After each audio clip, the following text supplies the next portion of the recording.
Back again, exactly a month since we planted this field. It's May 23rd, and pulled up on the field, and the first thing I noticed is we got a lot of sunflowers out here. Let's take a look at them. They are in the initial 4-leaf stage. They're about to split one more time to go to the 8-leaf stage. So right now is the perfect time to spray them. So that's what we're doing today. We're out here doing a post-emergent spray. Clethodim on the Perdovics, and we're going to do Clethodim and Imazamox on these Clearfields. And you want to spray it before the weeds get above 3 to 5 inches and before the sunflower goes to its 8-leaf stage. So right now it's right between the 4 and 8 leaf, so this is the perfect time to spray.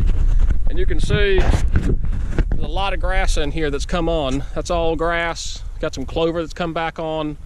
I think I saw some pigweed farther out there. So this is the exact right time to spray. So that's what we're doing today.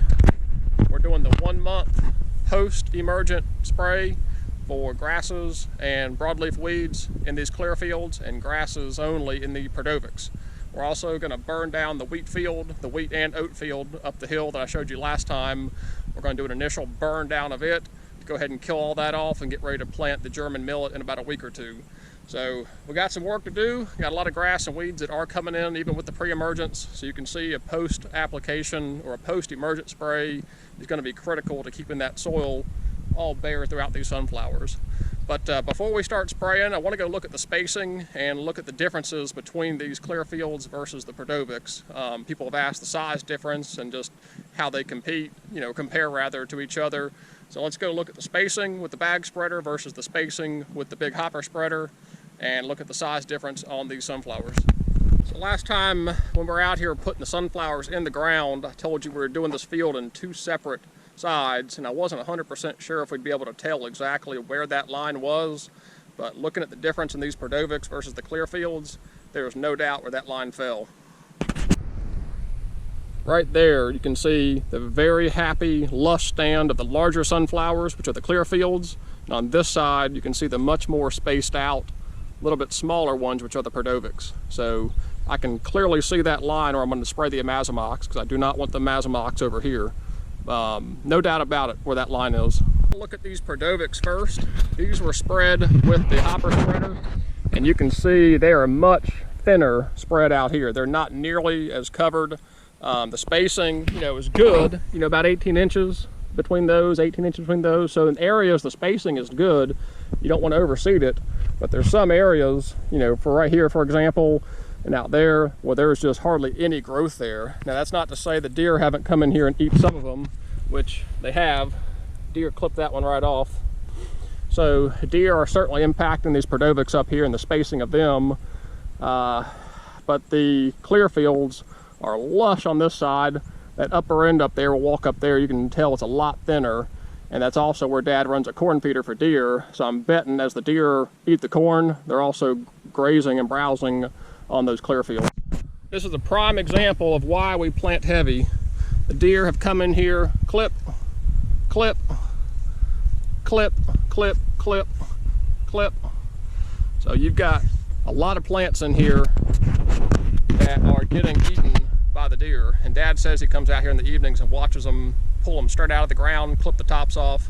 So that's why we're seeding heavy. We seeded the Clearfields at twice the label rate for this exact reason. There's a lot of deer grazing going on out here. So if we can get these sunflowers up another foot or so, when the leaves, they'll become really textured. They're already starting to get that little bit of a texture to them. If we can get these on up another foot or so to get that leaf to really start getting fibrous, the deer will start laying back on them. So we're at a critical time right now where the deer are still enjoying how tender they are, especially these Perdovics. They're a little bit younger in growth. So the deer are going to really enjoy that for a while. If we can get them up another foot, hopefully they'll drop back on that grazing pressure and just allow them sunflowers to take off. We're going to talk herbicides briefly here, go back to the pre-emergence we were using out here, and this is interesting. I know for a fact I did not spray this area of pre-emergence. When I came around that pole, swung that way, and I came around and swung this way, but I know for a fact that area did not get sprayed with a pre-emergent.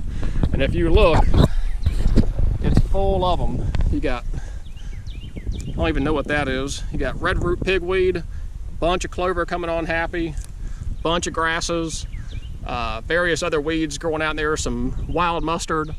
So you can tell the area that did not get a pre-emergent is vastly different than the areas that did get a pre-emergent. Now there's still some pigweed popping up, you know, on the area that got a pre-emergent, but you don't see that lush grass broadleaf cover over there and over there like you do right here, where I know for a fact I missed spraying.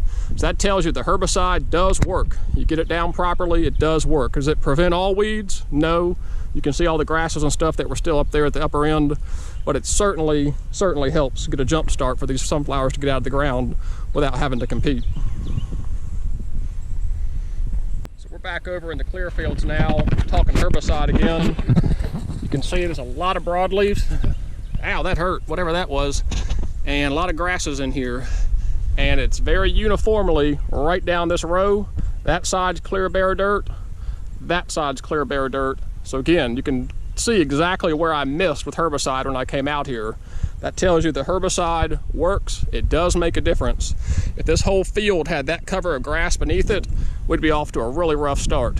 But you can see we've got pretty good control in a lot of areas and just flat out missed other areas. So we're really hoping to knock all the remaining grasses and broadleaves out today with that post-emergent application 30 days after planting. And then once these get up more mature and larger, we'll come in here and do a final burn down before hunting season. This is the area I was talking about that was really thin. And when you come in here and start looking, deer, I think had clipped him off and he's regrowing. He definitely got clipped off, clipped off, clipped off, clipped off, clipped off, clip, clip, clip. So you can see the deer are hitting these guys hard, and it's certainly making impact. And when they take that stem off, I mean, there's 3 right there in a row, clip, clip, clip, and they will not regrow. All these sunflowers that are clipped are not going to produce. I want to highlight this particular area right here. That is all field fescue. When we did initial burn down and spraying, this area got missed. It was oats, and I thought it was mostly oats, but ended up being a lot of fescue in there. So today, when we hit this with the clethodim and the mazamox, when we come back in a few weeks, that should be toast. It should be a smoke show. And if these sunflowers can then start to run up pretty quick, it'll hopefully shade out that ground beneath it, and it won't try to come back on. But just a quick pan of the field. Decent coverage. We've got a lot of plants out here, but there is a lot of grazing pressure. And I'm hoping these sunflowers get on up and take off before the deer can eat them. Let's take a look at the products I'm using today for the post-emergent application. So for the Perdovics, on that half of the field, I'll be spraying clethodim. That is specific to grass. That's going to be a grass killer. So all the hornbeam and pigweed out there we were looking at, clethodim is not going to kill it. So we're just going to have to put up with those in the Perdovics. All the grasses that are over there, this guy's going to knock them out. And the label recommends adding a surfactant mixed with some nitrogen. So we're doing some NitroSurf, where this is a non-ionic surfactant with 25% nitrogen, ammonium nitrate. So we're going to mix, I think, 1.5 pint of the NitroSurf in about 15 gallons of water, and then go in there with 8 ounces of clethodim. You can go up to 16 per acre. We've got exactly a half acre, so we're going to the label rate for half an acre. So we're going to put 8 ounces of clethodim in there, 1.5 pints of the NitroSurf, and about 15 gallons of solution to spray those Perdovics. For the Clearfield, the whole purpose of the Clearfield is that guy right there, the mazamox. They say to use Beyond herbicide with the Clearfield products. Beyond herbicide is this exact same 12.1% of mazamox. So we are going off label today. Don't report me, don't arrest me. So we're going off label today using a mazamox at 2 ounces on this half acre. 2 ounces, that's all we're using. It's 4 ounces per acre is the label rate. And so we've got a half acre of Clearfields. Label rate is going to be cut in half, so we're going with 2 ounces of the mazamox. The remaining 8 ounces of the clethodim to take out the grasses, as well as 1.5 pints of the NitroSurf. Again, non-ionic surfactant with some nitrogen mixed in. So they're getting a little boost of nitrogen today, as well as some broad spectrum of Mazamox and clethodim for grass control. Probably do it in about a 15-20 gallon solution, same as the other half of the field. And one thing I'm thinking, I really don't want to run that tractor down through there and crush those beautiful sunflowers. So I think I'm going to actually flank those clear fields and use the spray gun and just mist over using the wind to my back, either uphill, downhill side, haven't checked the wind yet, and I'm just gonna spray gun over there. I don't wanna drive the tractor down through there and crush those beautiful sunflowers. So that'll be done with a spray gun, probably do the boom on that side where they're much thinner, and then the Perdovics, I'm definitely gonna boom spray them because there's a lot of random grasses in there, a lot of random broadleafs, not too high a density of plants. So I'm gonna boom spray, gun spray, boom spray. Now, a very critical piece to this, the order of operations when it comes to herbicide application. You do not want a Mazamox residue in your spray tank when you go to spray those Perdovics. When you're talking only 2 ounces to a half acre, that tells you how potent it is. So we're going to spray the Perdovics first, because it's only going to have the clethodim and the nitrosurf. So that way, when we come to spray the clear fields, we know we can add a Mazamox then, and would have no risk of any residue being carried over to the Perdovics if we were going to spray them second.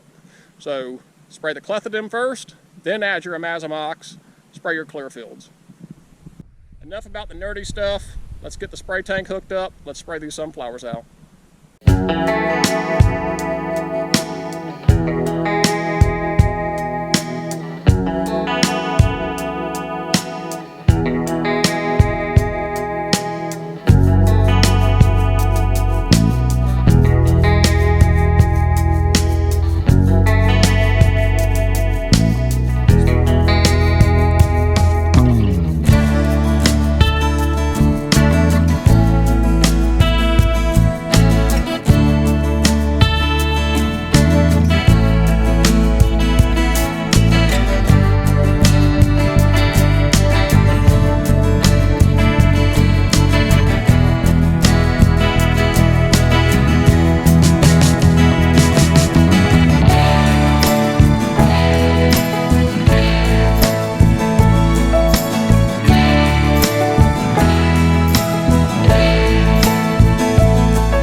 I'm sitting here and watching my brother spray, and my wheels in my head are just a-turning.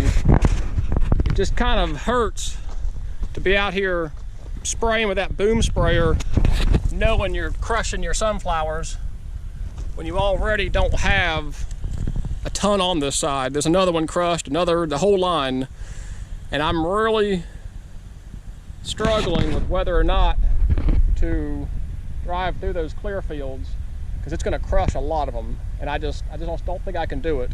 So that spray tank has got a gun attachment, and I'm going to go ahead and commit and then using the gun to spray in there, because now that I've seen him running around out here, even the few that are out here, you're definitely going to get some damage to your sunflowers.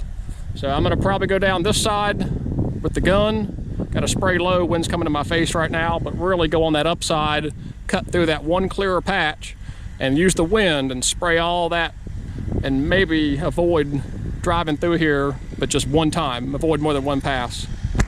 I really don't want to kill off and crush, 5% of those sunflowers.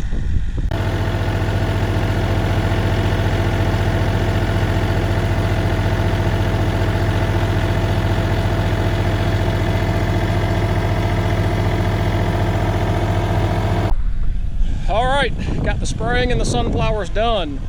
Ended up using the gun, and I'm so glad I did, because we were able to take that bare path and really limit the amount of disturbance to the sunflowers. And with that gun and the wind in my back, I was able to carry that spray well over there into those clear fields, targeting the heavy grass areas, and then targeting this young grass that's coming in. That's the crabgrass. So it's not presenting bad now, but another month that would be really bad. So the gun ended up being the trick for this one. Might consider doing that again next year, just dedicating 2 swaths or 1 swath down the middle, whatever it takes. If you can spray from both sides of the field and 1 swath in the middle, that'll probably be the least damage to the sunflowers and it'll give you the most adequate coverage.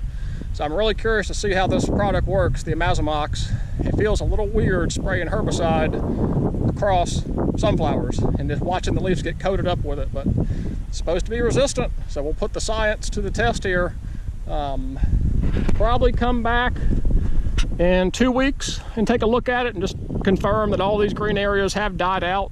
And the Amazomox should act as a little bit of a pre-emergent too to help suppress some weed growth. I may end up doing one other clethodim spray in about a month or so just to target the grasses in here. I won't do Amazomox. You can't do that twice within inside that 30 days. That'll be over label. So I'll come back in here maybe with some clethodim grass killer and take out any grass we might have missed.